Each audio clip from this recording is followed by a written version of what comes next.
দুর্দান্ত নাস্তা। পটলের এই নাস্তা রেসিপি কিভাবে তৈরি করি দেখে নিন। আমি কয়েকটি পটল ধুয়ে নিয়েছি ভালোভাবে।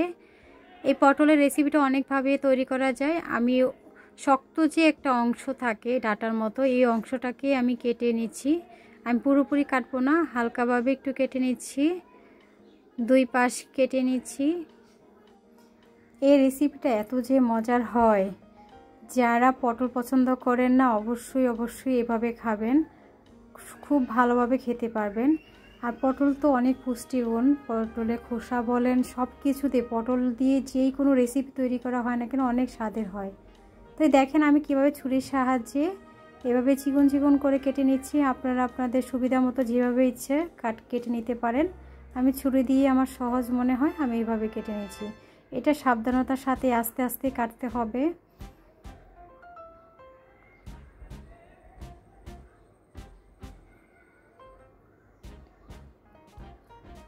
কতটা সহজে কেটে নিচ্ছি, এটা কিন্তু আস্তে আস্তে কাটবেন, হাত কাটার সম্ভাবনা থাকে। তো এইভাবে আমি সবগুলোকে কেটে নিব।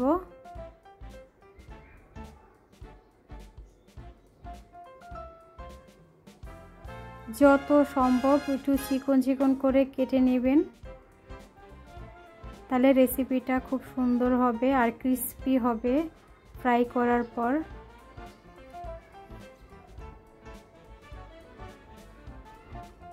আমার কাটা হয়ে গেছে, দেখেন কতটা সুন্দর হয়েছে, একদম চিকন চিকন। এভাবে চাপ দিলে ফুলের মতো হয়। তো এইভাবে আমি সবগুলোকে কেটে নিব।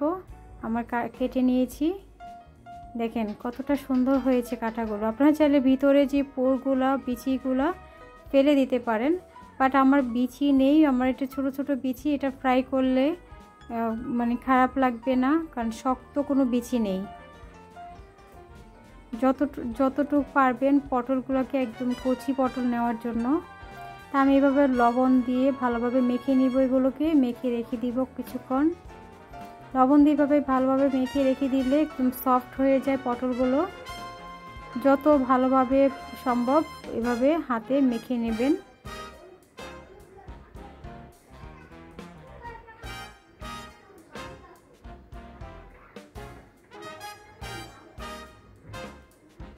তা আমার মাখা শেষ হয়ে গেছে লবণ দিয়ে পটল। এখন একটা বাটি নিয়েছি, পরিমাণ মতো বেসন দিয়ে দিলাম। এখন দিব কর্নফ্লাওয়ার, 2 চামচের মতো কর্নফ্লাওয়ার দিয়ে দিব।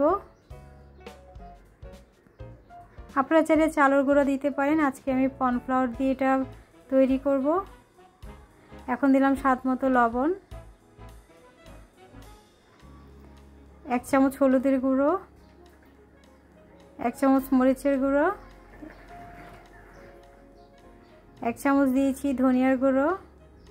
সবগুলো দিয়ে ভালোভাবে মেখে নিব।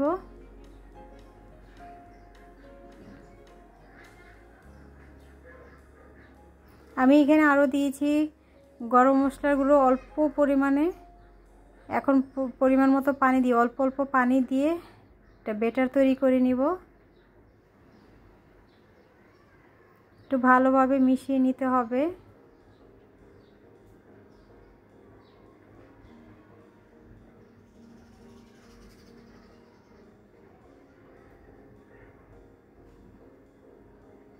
আমার আর কিছু পানি লাগবে তাই দিয়েছি। একটু সময় নিয়ে ভালোভাবে গুলে নিতে হবে।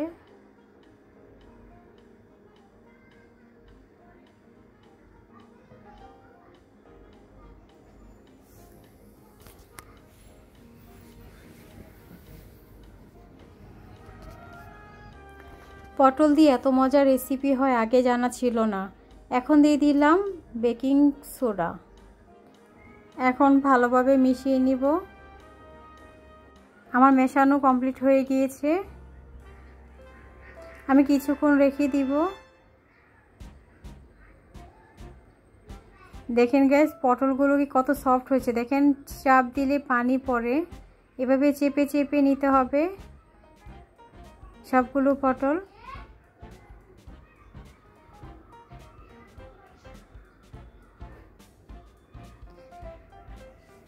একবার হলেও বাসায় ট্রাই করে দেখবেন, ঘরে থাকা উপকরণ দিয়ে এই রেসিপিটা তৈরি করা যায়। পটল তো অবশ্যই থাকে, আর যেগুলো ব্যবহার করছে সবার ঘরে ঘরেই থাকে। আপনারা অবশ্যই বিকেলে নাস্তায় এই রেসিপিটি নিতে পারেন, খুবই মজার হয়। একবার খেলে বারবার খেতে ইচ্ছে হবে। দেখেন কতটা সুন্দরভাবে সফট হয়েছে পটলগুলো। এখন আমি চুলায় চলে গেলাম। চুলাতে একটা প্যানের মধ্যে তেল দিয়ে দিলাম। দেখেন আমার এই ব্যাটারের মধ্যে এখন আস্তে আস্তে দিয়ে দিচ্ছি পটলগুলোকে।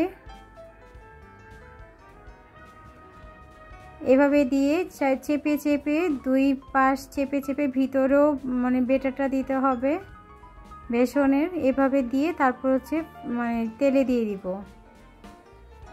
তো এইভাবে সবগুলোকে দিয়ে দিব আস্তে আস্তে।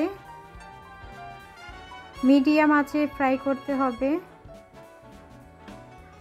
কতটা সুন্দর লাগছে কালারটা দেখেন গাইস। পটল দিয়ে যে এত মজার রেসিপি হয় আগে জানতাম না, খুবই মজার হয় আর খেতে যে দুর্দান্ত লাগে। আমি তো প্রায়ই খাই এভাবে করে, খুব মজা হয়। তো একের পর এক আমি দিয়ে দিচ্ছি পটলগুলোকে, দিয়ে ফ্রাই করে নিব। বেশি সময় লাগে না, অল্প টাইমেই হয়ে যায়, কারণ আমি অনেক চিকন চিকন করে কেটে নিয়েছি। সবগুলোকে এখন উল্টে পাল্টে দিচ্ছি।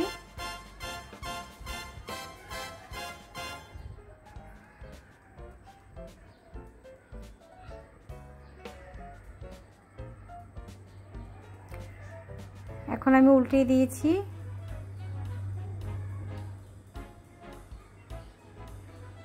সবগুলোকে এখন বেসনের মধ্যে চুবিয়ে রাখবো যাতে ভিতরেও যায়।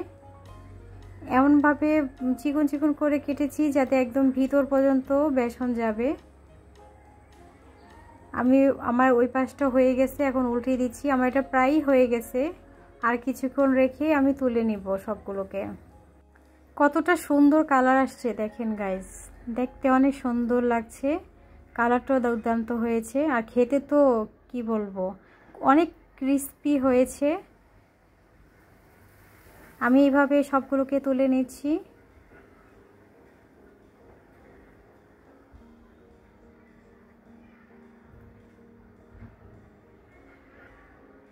বাকি যে পটলগুলো রয়েছে সেগুলোকে এখন দিয়ে দিব। এইভাবে চেপে চেপে বেসনের মধ্যে চুবিয়ে চুবিয়ে দিয়ে দিব সবগুলোকে।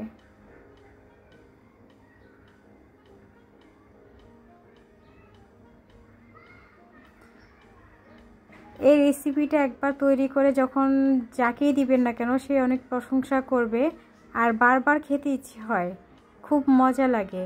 বিকেলের নাস্তায় স্বাস্থ্যকর পরিবেশে এই নাস্তাটি করে নিতে পারেন। আমার এক পাশ হয়ে গিয়েছে, আমি উল্টে দিয়েছি। অপর পাশও হয়ে গিয়েছে, আর কিছুক্ষণ রেখে তুলে নিব। খুব সহজেই তৈরি করা যায় এই দুর্দান্ত রেসিপি। আপনারা বাসায় একবার হলো ট্রাই করে খাবেন। বাচ্চাদেরকেও দিতে পারেন, অনেক বাচ্চারা তো পটল পছন্দ করে না, খেতেই পারে না। এভাবে ফ্রাই করে দিবেন, খুব মজা করে সস দিয়ে খাবে। আমার ভিডিও যদি ভালো লাগে লাইক কমেন্ট শেয়ার করবেন, সাবস্ক্রাইব করে অল অপশনটা চালু করবেন। ভিডিও ছাড়ার সঙ্গে সঙ্গে আপনার ওখানে নোটিফিকেশন পেয়ে যান। তো আমি সবগুলোকে তুলে নিয়েছি।